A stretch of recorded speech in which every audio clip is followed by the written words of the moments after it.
വേദിയിൽ മനോഹര ഗാനവുമായി ഐറിസ് എത്തുന്നു. പാട്ടിൽ നാണം കുടുങ്ങിയായി ഐറിസ് കുട്ടി. എന്താണൊരു ചമ്മല്? വേദിയിൽ മനോഹര പ്രകടനമാണ് താരം കാഴ്ചവെച്ചത്. അത് അഭിനയം മാത്രമാണ്. അത് ഒറിജിനലായിട്ട് തോന്നിക്കല്ലേ? മാർഗ് കിട്ടത്തുള്ളൂ.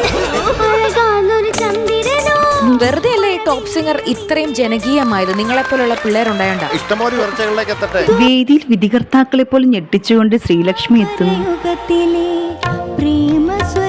ശ്രീലക്ഷ്മി നമ്മളങ്ങ് എല്ലാരും അങ്ങ് അലിഞ്ഞു പോയി. വിധികർത്താക്കളെ പോലെ ഞെട്ടിച്ചുകൊണ്ട് പാർവണക്കുട്ടിയുടെ അനിയത്തി വിധിക അടുത്ത സീസണിൽ കയറുകയല്ലേ ലിറ്റിൽ ഏഞ്ചലായിട്ട്. ഇതാരെ പഠിപ്പിച്ചു തന്നെ? ചേച്ചിയാണ് പഠിപ്പിച്ചത്. നല്ല ശബ്ദം, നല്ല ഡിക്ഷൻ. വേദിയിൽ മനോഹര പ്രകടനമാണ് പാർവണ കാഴ്ചവെച്ചത്. ഈ പാട്ടിൽ തന്നെ അങ്ങ് സെലക്ഷനിൽ തന്നെ അങ്ങ് കൈയ്യടി കിട്ടിക്കഴിഞ്ഞു. വേദിയിൽ കുട്ടിക്കുറുമ്പിയും മിസ്റ്റിമോൾ എത്തിയിട്ടുണ്ട്. അപ്രതീക്ഷിതമായ ഒരു ഡയലോഗ്. മിസ്റ്റിമോളെ ഏത് പാട്ടാ നന്നായിട്ട് പാടാത്തെ? ജാനകിയമ്മ ആലപിച്ച മനോഹര ഗാനവുമായി സെബാമോൺ എത്തുന്നു.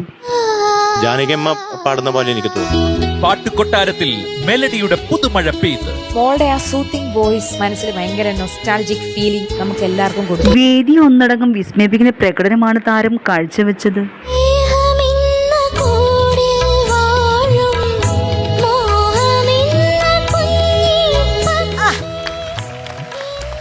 അതിന് കൊടുക്കണ ഒരു 150 മാർക്ക്.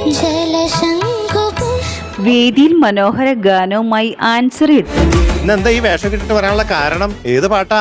അമ്പിളിപ്പൂവട്ടം. അമ്പിളിപ്പൂവേട്ടം.